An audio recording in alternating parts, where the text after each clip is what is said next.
Hello everybody, and welcome to this video. I appreciate you for stopping by. Today we're going to talk about the War Within. War Within for World of Warcraft expansion just dropped a couple days ago. Have been playing it for the past few days, and I thought I would give a little input of to what I feel is going on this early on in the stage of the game, and my opinion of how it's going so far. Before I get into all the details of what I want to talk about today, I just want to ask you guys, if you could, please hit the like button down below, subscribe to the channel. Really helps out here. We only have 2 videos up so far, many more coming, gameplay, reviews, all of the above. So please, it helps out a lot if you do those things. Like, comment, subscribe. So the War Within dropped a couple days ago on the 26th, and a lot of people like myself have been preparing, getting ready, getting back into the fight, if you would, as they say in World of Warcraft all the time. At Blizzard Entertainment, they love to say, let's get back into the fight, right? Let's get back. WoW is back, baby. Well, WoW was back in Dragonflight, in my opinion. I thought Dragonflight was incredible game, might be a little bit pushing it too much, but I thought it was a very well done game. And I'll explain a little bit about that. Like many players, towards the end of Shadowlands, I conceded to World of Warcraft and moved on to other different games and projects that I wanted to attend to for the rest of the time until the product itself had changed. I'm not here to really bash on Shadowlands. People like it, people hated it. I liked it at first, didn't really like it towards the end, and that's why I got off. Dragonflight came around and just didn't have the time to get back on the game. And as the World of Warcraft community normally is, it's a heavy bashing of pretty much any product that gets made and very little positive feedback to find about the game. So when it came to finding a reason to come back to the game, it was hard pressed. For me, I come back to WoW around every holiday season, usually around August or September. I go ahead and resub. I'm a big fan of the Hallows Eve event, big fan of the Christmas time. If I can, I like to sub before 4th of July so I can see the fireworks. Big fan of the events that happen towards the end of the year in World of Warcraft. And if you are lucky enough during around that time, that is also when usually a new X pack, a new patch, something's going to drop around that time as well. So it is usually, August is usually a great time to get back into World of Warcraft, no matter what, in my opinion. I had played a little bit of Dragonflight maybe a couple months after release, and I thought the game was good. I feel like most people, I was really thrown off by new style of flying, the new zone. I was really thrown off by the story too, but I was in it because of everything that was new. Everything felt so new, like they didn't just give us a small patch upgrade and then make us wait for everything else. It felt like for the first time in a while, everything was right there. The new dragon flying, more talents, the new abilities, everything was right there for you. And especially flying in the new areas, which is a newer thing for Blizzard to allow, it's just an incredible way to come back to the game. So I played a little bit of that, and then I came back just about a few months ago and started playing through Dragonflight, the quests, the dungeons and the raids, in order to get my characters back up to speed. In that time, I've come to realize that Dragonflight, overall, especially towards the end, was a very solid game. I can't speak very much for the beginning to the middle, but I can say that at the end, those last few months, I was having a lot of fun in Dragonflight, to the point where I was mostly playing Cataclysm to level up characters, but found myself wanting to be in Dragonflight to get all my characters on my retail account leveled up to the right status. And Dragonflight, I think, made that more fun to do. There was a couple different ways that you could go about leveling that way at that time in the game. And yeah, I just thought that that's the moment I thought WoW is back. So I had already, once I saw Chris Metzen coming back, once I saw these, the 3 expansion announcement of the World Soul Saga and the upfront bluntness of what we were about to get, I knew that after resubbing to Dragonflight, we were sticking in for the long haul and we were going to get War Within. And that would be my reasoning and everything building up to getting the War Within. When it came to what I expected out of War Within, coming into it was very little. I was interested in the story. I was interested in the three expansions announced ahead of time. I was interested in that. And mostly for me, I was interested in Metzen. If you're a longtime WoW player, you know that Metzen's the world to us. And when he left, it felt like the entire World of Warcraft community was crumbling, and it was. By the time he left, everything was falling apart, and it just continued to fall apart. And only recently have we been somewhat being able to pick back up in some communities. And that start was when Chris Metzen came back towards the middle of Dragonflight. So alluding to what I was saying earlier in the episode, which is that I stayed away from any other commentary about this game for very specific reasons. Like I said, most commentary, for some reason, I can't seem to find the people who want to stay on mostly positive. And it's not about copium or only saying positive things. It's that there is inherently positive things about this game, and most games that people trash.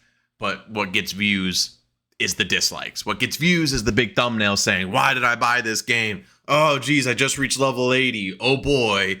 You know, there's never the excitement. And to be fair, maybe that's how those people feel. Maybe that's how they genuinely feel. Maybe they genuinely feel let down in some way, shape, or form. But when you watch those videos leading up to a game release, it can very heavily hurt you in the long run. There have been plenty of games, I'd say more games, majority of games that people review that they say are bad and to not buy. It's an honest review. And it's an honest truth that they're giving you that you should not play that game because there is a lot of reasons why it is not good. Sometimes that could backfire. Dragon Ball Z Kakarot's a great example for that game. That game was dead on arrival. People shat on it. They didn't like the combat, and those voices were they overshadowed everybody else who did enjoy the game. So not until the game starts going on sale and they have all these packages for the game that people start to realize, hey, actually this was pretty good. Now, I don't have a lot of examples off the top of my head, but that you can find your own. There's plenty of games that people have said, this is a horrible game, you shouldn't play it, and you played it anyway, and you ended up loving it. And so from now on, when it comes to a WoW expansion, unless you're Chris Metzen himself or Bellular, I'm sorry, Asmongold, but I'm not taking your advice anymore. I can't take your own personal preference for a game and then keeping me from playing something that I may enjoy. And that should go for anybody. That being said, ignoring those videos, and not to say that I only looked at positive videos. The only videos I looked at that hyped the game at all was the actual interview with Chris Metzen himself and the Bellular, like I explained. So, and both of those gave obviously Metzen's going to give a one-sided, this is great, and had some very amazing things to say about the community and his job at World of Warcraft in general. And then, of course, on Bellular's side, you're going to get a little bit of both. And in my opinion, it is the most professional review for World of Warcraft still to this date. And doing that allowed me to actually get into the game and not have any second thoughts about buying it or anything. Just went straight in, let's play. I don't even want to look into the story too much. I don't want spoilers. I want to find it out as I'm playing. So thoughts on the story in the game opener. Game opener, very fun.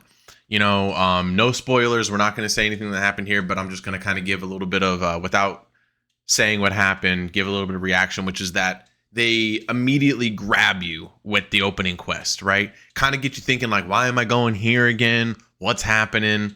And then immediately everything starts having you go like, whoa, what's going left and right? What's happening? I don't know what we're supposed to be doing here, but it seems a little hectic in here now out of nowhere. And that's really how drama begins in World of Warcraft, right? So they did a great job of getting your attention immediately and getting you into combat that actually meant something. And then afterwards, once you get dropped into this new area, the new area of I really don't remember the name of it.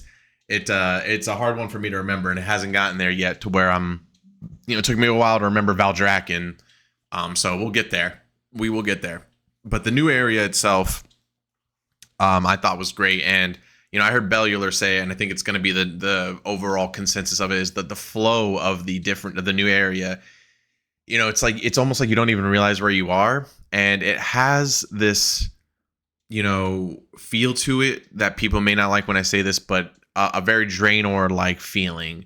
The world in Draenor was very good. A lot of people look back at Draenor now and realize it was a little bit better than we were hating on it for. Still one of the most hated X packs, but the world itself I loved. I loved the open world. I loved the different continents, and it just felt so smooth. And that's what this feels like. It feels like you're just seemingly going through one spot to another, but all of it has different looks in just small different locations.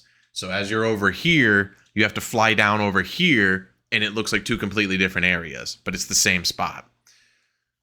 And that was visually very fun to deal with. The game itself, I explained earlier, having the ability to fly, which is only, like I said, recently given by Blizzard, really changes the game in the sense of you can decide now. Do you want to fly everywhere? Do you want to just zoom by with Dragonfly and get to your locations? Enjoy the sights on the way if you can. If not, walk, regular fly, whatever you want to do. Hindering people from exploring the way they want to explore, in my opinion, always messed up all the other games. I hated it in Legion. I hated it in Draenor. I hated it in Battle for Azeroth. I hated the fact that I had to go do hundreds of quests for different, like 4 or 5 different groups of people and get my rep up to Exalted just so that way I could fly in the area. And their whole reasoning was because we want you to explore the area. Hey, bud, I'm going to be playing the game for the next year and a half. I'm going to do plenty of exploring, I promise you. I don't force me into it. You know, there's things that they can shoehorn you into these games and things that they can't. And that's one of them. So I appreciate that. It really gave me the ability to enjoy it more as I was going through. I personally have only gotten to level 74 so far, and I've only done 2 dungeons. I think that it's all great so far. I haven't gotten to two of the continents left. And so I'm just making it clear that I don't have every single view on it so far, and I haven't gotten to that level 80 cap, and I don't have in-game content, in-level current content, in patch content to go off of right now. So we're strictly going off of opener, and with that, let's move into some positives and negatives so far. So we'll start off at the top with the positives, since we're on such a positive note in this whole opener. Some of the things I've already discussed, which is, like I said, the new area looks really great, very fun to traverse. I love even though I cannot think of it, and I don't want to Google it right now, the name of the current home area. Love the way it feels. Can't remember the vibe it was giving me. It's almost like it's almost like a Zuldazar vibe, but for dwarves. It's very cool. Like I said, so we talked about the new area, the storytelling. I'm hooked. You know, they do this great job where they make you hooked onto the main characters in the beginning, right? So, you know, everybody's there. Khadgar, Alaria, Magni, everybody's there. And then all of a sudden, now you're just with Magni and all the people from this race and from this area that has been gone for so long. And WoW has always done a great job at either bringing something back that was old, that is just lore, that was never explored, or making something new that can attach to the lore well. And as Chris Metzen said, this is going to be a lot of old lore, bringing back things that either weren't discussed, forgot about, hence the sword, hence all these dwarves that were in the, you know, this new race of dwarves that's all the way down somewhere, you know. And so I feel like that's a lot of fun for a lot of older players.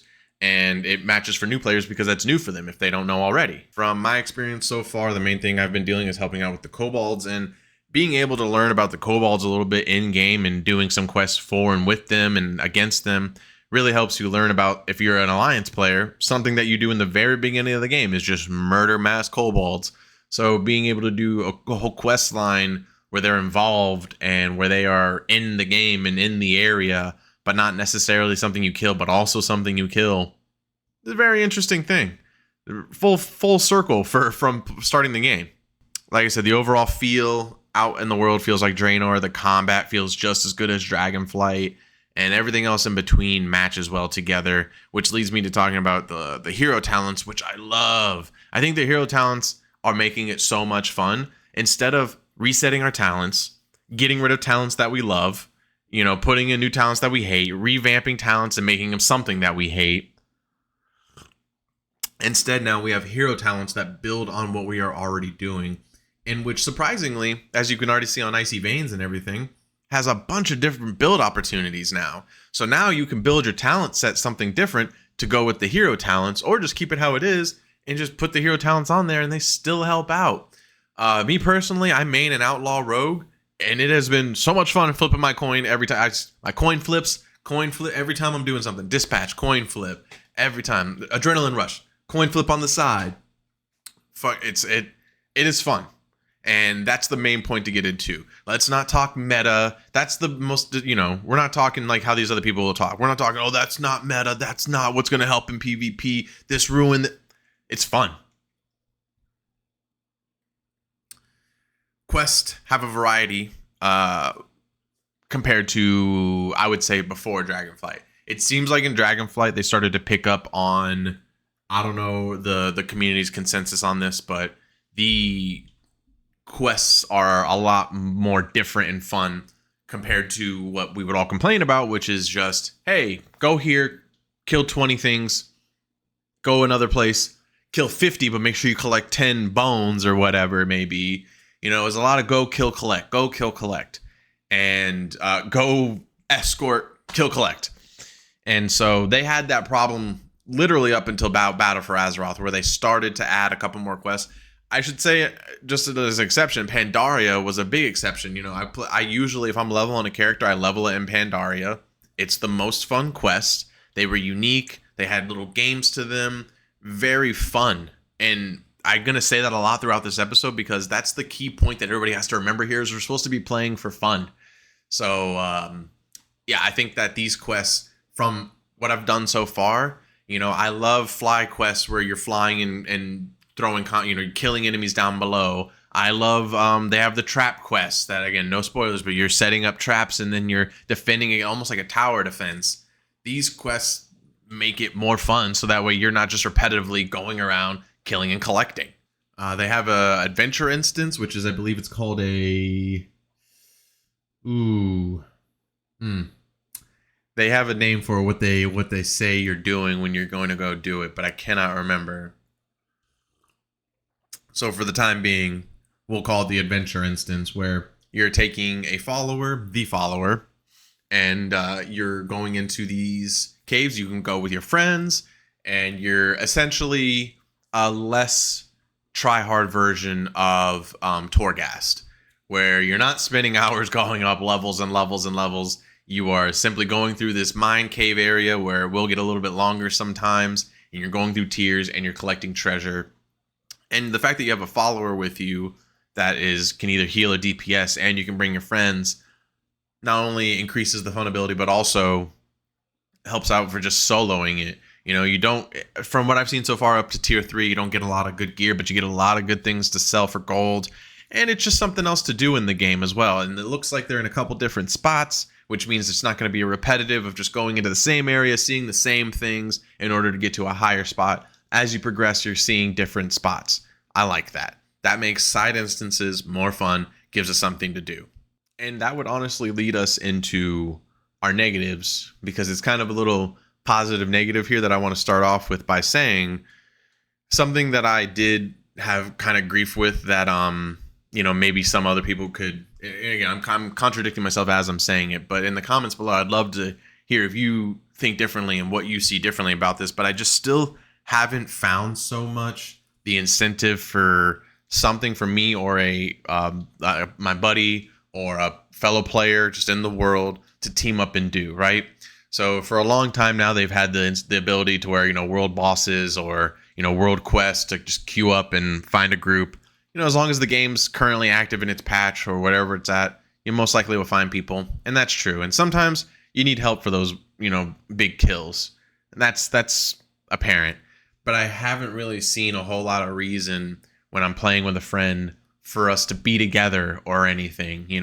Quests take so many different takes and turns that, sometimes you're in an instance by yourself. Sometimes you're doing quests together. Sometimes you finish it before the other. You got to do a cutscene. Then it doesn't really seem like it's as together as I would like it. And it's not to say that the game has always been perfect in the way of grouping, but it's just when the game was in its classic form, there was a whole lot more reason to be like, hey, wait for me. Do not go until I go. Okay. 1, 2, 3, pull. It's a lot more now of just you guys running around, killing everything that you need to kill, collecting all the things you need to collect, waiting for another person to finish the quest because you already finished it.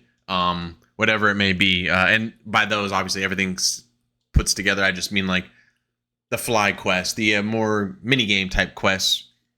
You have to wait for somebody if you finish it before them. And again, to contradict myself on that, again, I think that the adventure instances that you can have with your friend and with the follower is very fun. So that does give you something else to do that isn't dungeons and raids. And like I said, there are the world bosses, the world quest bosses as well, the elites out in the world that you can team up and kill. Still, most of the time, just kind of feels like something you guys can just accidentally run into and kill and do instead of something that you're preparing to go do as a group, you know? And like I said, I'd love, if I'm missing something, love for you guys to tell me down below, like, hey, this is what I do. This is what me and my friends do when we're trying to play together. We go do this to collect this, or we go to this to kill this to try to find this weapon or farm this.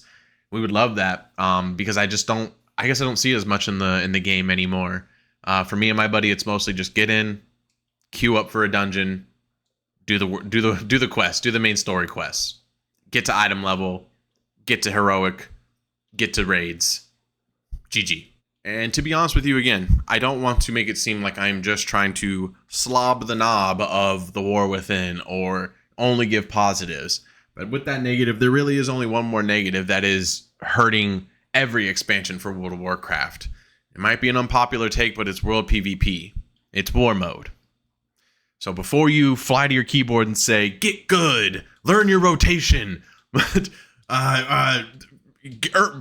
up, grind a War Master, whatever you might say that you think that I'm just about to shit on PvP because it's hard, it's not the case at all. I'm a big fan of PvP. Real PvP I could always take or leave, but I love PvP in World of Warcraft. The problem is with War Mode is the overall functionality of it. So let's start with how you use it. You know, I don't see how it hasn't been changed since its start. You know, War Mode, I believe, started in Battle for Azeroth, I want to say. Could have been Legion, but I'm pretty sure it started in Battle for Azeroth. And the need to be in your home area to turn it off and on or off blows my mind. How that hasn't been changed yet, I'm not too sure. You're in different instances with people. So there's not like a whole, let me just go war mode now and then I'll just kill. I mean, if you go war mode, you're just going to get put into war mode with the people who are in war mode. I don't see how that's lost. So I don't see what happens if you, and also if you're in war mode and you're about to get ganked by 7 different of the other faction, what hurts you from being the solo person who gets to go out of war mode so you don't die? It seems like they're punishing you more than anything. Let's look at the reward for being in war mode. War mode gives you 15% more XP on top of 3 PvP abilities. I'm going to tell you right now, my PvP abilities for my rogue barely get used unless I'm actually in PvP. My PvP abilities for my other characters very rarely ever get used at all. I think the PvP talents are useless. I think that some of them are useful in PvP, but otherwise, you could just add them in as regular talents and let people decide if they want them or not. So the reward for going war mode is all for none. It means nothing.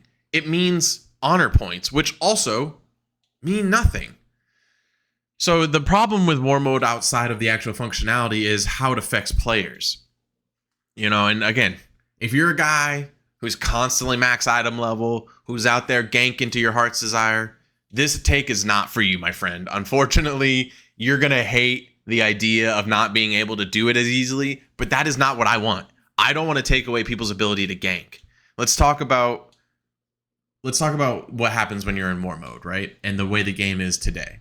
So when you're in war mode, the way the new expansions work, and all the new expansions and all the new areas, it's shared leveling areas. So when you go to the new area to level up and start doing the main quests, instead of being able to just start the quest, you get plopped down right in front of everybody. So there might be a majority of your faction, there might not be. There could be some friends on your side, there could not be. But no matter what, one thing's for sure is you're going to get plopped down with the other faction right there. And for some reason, Blizzard believes with their whole heart that they're going to be like, hello, fellow player, I know you're on the other faction, but we're doing story quests. Enjoy. No, that is never how it has ever gone. Sure, there's the outlier players who are doing that, who for some reason are in war mode, who are just trying to just skate on by with the 15% XP bonus. And that is a very rare occasion. But the majority of players, the second you spawn in, they're in the middle of killing NPCs, they're doing their quests, they break off like it's nothing, like it's an actual PvP, and they break off and they start ganking you. So then what am I supposed to do, right? I'm just a guy starting up the game, right? Hey, listen, I played a little bit of Dragonflight. I came back at the end. I got my item level up to like 470. I should be okay to go ahead and get through these main quests for a while. Wrong. There are dudes who have been playing Dragonflight the entire time, and if not the entire time, got up to the max item level, and then now they're over here, and Blizzard doesn't squish anymore, apparently. So now you're at the start level with dudes who are 200 item level higher than you. 150. Doesn't matter. Even 100. You're going to get crushed. That's just the way that the item level works. And they seem to forget that. So they plop you down, beginning leveling area, all the other people on the other team, higher item level, maybe even not, but there's more than them than you. And what can you do? You got to get stomped. That's the scenario. You know, I'm a rogue, and rogues will tell you, yeah, it's great being a rogue because in these scenarios, we can, for the most part, stealth around all this stuff. It's not always the case, but for the most part, we can stealth around it. And so for us, the anger can kind of like subside a little bit. But for majority of players who cannot stealth through this, it is the most frustrating thing to try to play the game, level up, and play the story whilst being ganked the entire time, all because you want the 15% XP bonus that should just be either not there or be given to everybody. You know, the other thing about the war mode is that it's not needed. It's really not.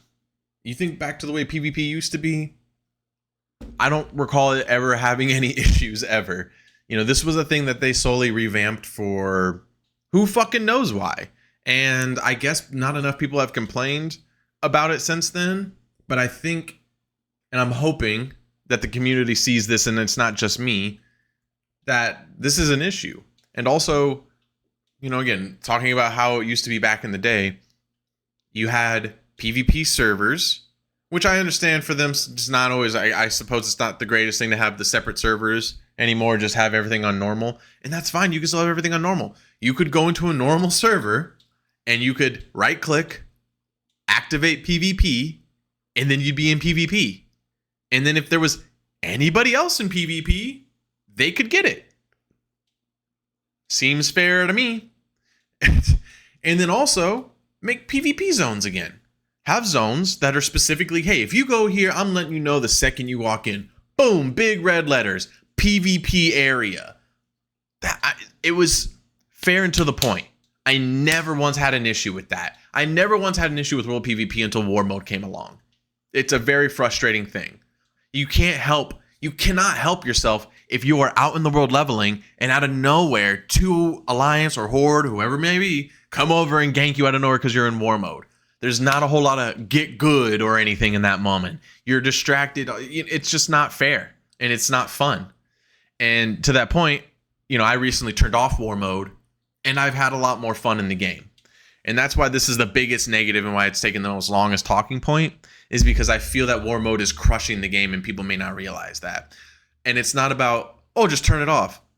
People want they want the experience. They want the bonus 15%. They like, whether I think that the PvP talents mean anything, some people I liked having them. I like the ability to being able to dismantle in the middle of combat on an NPC, so I could take their weapon away for a little bit and not have to worry about that for at least a couple seconds of damage. But instead, now I can't have that, because if I want it, I got to worry about every other Alliance player coming at me to destroy me. It's not about server switching anymore, because I'm on my server and I see dudes from Area 52, all kinds of other servers hanging out on my server. They're not even in a party with somebody, and if they are, they must be in a different area because they're not with anybody. So now you got dudes from other servers who are ganking you as well when you spent money in order to be not on those overpopulated servers. You know, you go out of your way to make sure these things don't happen, and they somehow still happen to you. And the only answer is turning off War Mode. And that's what the PvP heads want. They want you to just turn it off then. Well, gladly. And that's what I'm here to tell everybody else. You should just turn it off. And it's a message to Blizzard, in my opinion, which, hey, I've already sent in my feedback ticket. I doubt they'll ever listen to it. But it's just an idea that I think that you're going to have more people having fun if they don't feel incentivized to do this PvP thing, right? It's not about the educated players. It's about the people who are newer to your game too. You know, the ones who are like, sure, I love to PvP. I love playing against other players.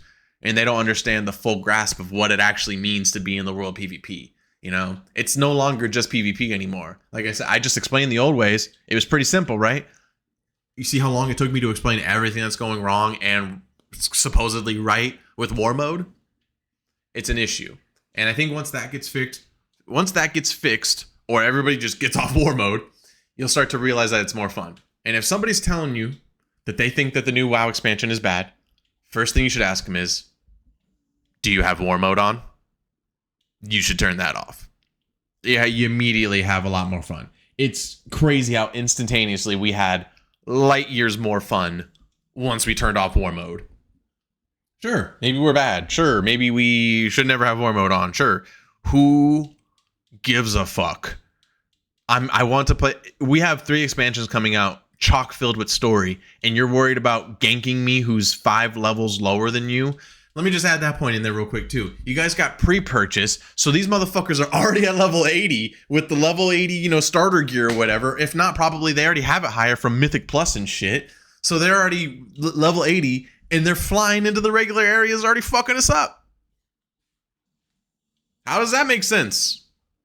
Oh no, I guess we'll just turn off war mode. Whew. All right, guys, we got a little hot there at the end. But that is my overall consensus intake on the beginning of War Within, the first few days that it's been out for regular release and not these pre-released people. Love to everybody, though. No big deal. Please let me know what you think about the review down below. Comment down below what you think of the first few days of the War Within. If you were on pre-purchase, what you think of from then to now. Go follow me on Twitch. Twitch.tv/ whoa, hold up. Rewind. Twitch.tv/GlowRillaJoe. That's the old account I was about to say. And we're usually on every Sundays playing Baldur's Gate, some Saturday nights as well. We're gonna be on streaming WoW. You know, I play a lot of nostalgia games. Ninja. I play a lot of solo player games. Crab Souls, Kingdom Hearts coming to a gameplay soon. So please go over there and follow me, twitch.tv/GlowRillaJoe. Also, that's my social medias, which is all gonna be down in the show notes down below. But if you saw that spelling of GlowRillaJoe, that's what it is everywhere else. Go find me on social media and follow me. And I appreciate you guys for watching this video. We'll see you next time. Bye, everybody.